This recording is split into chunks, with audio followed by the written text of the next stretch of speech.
কলকাতা মেট্রোর নাম তোমরা সকলে শুনেছো, আর এই কলকাতা মেট্রোতে কিন্তু জব রয়েছে। প্রায় 15টির অধিক শূন্যপদ কিন্তু এই কলকাতা মেট্রোতে রয়েছে বর্তমানে দাঁড়িয়ে।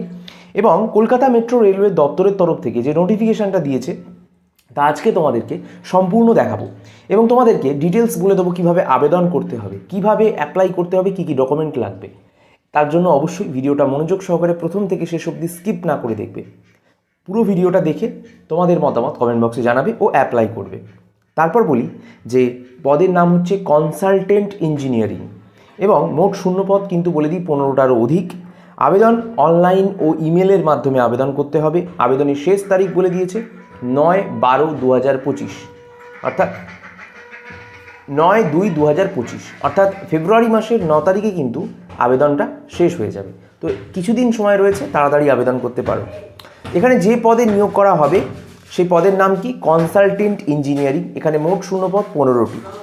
বয়সসীমা ও বেতন নিয়ে যদি আলোচনা করতে হয় তাহলে প্রথমেই তোমাদেরকে বলি, উল্লেখিত পদে আবেদন করার জন্য প্রার্থীদের বয়সসীমা সর্বোচ্চ 65 অর্থাৎ 65-র মধ্যে হতে হবে। মানে বুঝতে পারছো বয়সসীমাটা অধিক রয়েছে, অনেক রয়েছে। 1/1/2025 তারিখ অনুযায়ী উল্লেখিত পদে আবেদন করার পরে চাকরি পেলে প্রতি মাসে নোটিফিকেশনের নিয়ম অনুসারে বেতন প্রদান করা হবে। এবার বেতনটা যেটা রয়েছে সেটা কিন্তু 30 থেকে 40,000 টাকা অবধি, মানে অ্যাপ্রক্স তার মধ্যে রয়েছে। নোটিফিকেশনটা দেখে আরও ডিটেলসে বলছি। শিক্ষাগত যে যোগ্যতা সেটা কিন্তু বলে দিই, যে সকল ইচ্ছুক প্রার্থীরা এখানে আবেদন করবে বা করবে বলে ভাবছো তাদের উদ্দেশ্যে বলছি যে অতি অবশ্যই গেজেটেড কর্মচারী বা গেজেটেড অফিসার হতে হবে।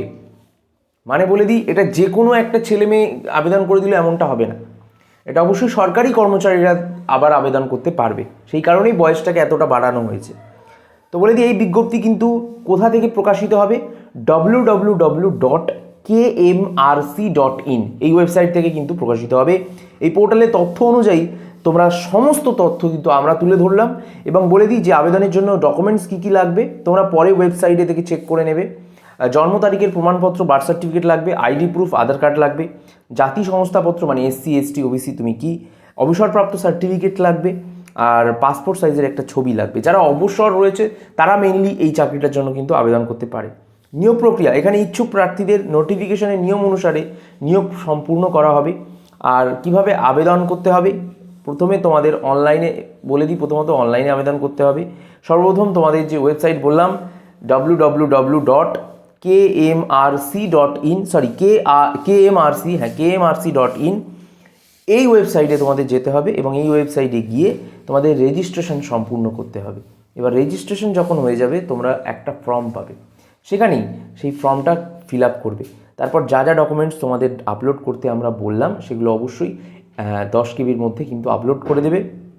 এবং সেটা কি করবে, আপলোড করা হয়ে গেলে সর্বশেষে নির্দিষ্ট ডেট ও টাইম দিয়ে আবেদন প্রক্রিয়াটাকে কমপ্লিট করে, ডেট টাইমের মধ্যে আবেদন প্রক্রিয়াটাকে কমপ্লিট করে তোমাদের ভালোভাবে জানা অবশ্যই যে অফিসিয়াল বিজ্ঞপ্তি ডাউনলোড করে আরও জিনিসটাকে যাচাই করে নেবে এবং ওয়েবসাইটের সাথে জড়িত থাকবে। তাহলে কি হবে, ওয়েবসাইটটাকে সেভ করে রাখবে, তাহলে তোমাদের কিন্তু কোনো অসুবিধা হবে না, সমস্ত তথ্য সেখানেও পেয়ে যাবে। এছাড়া আমাদের ভিডিও দেখতে পারো।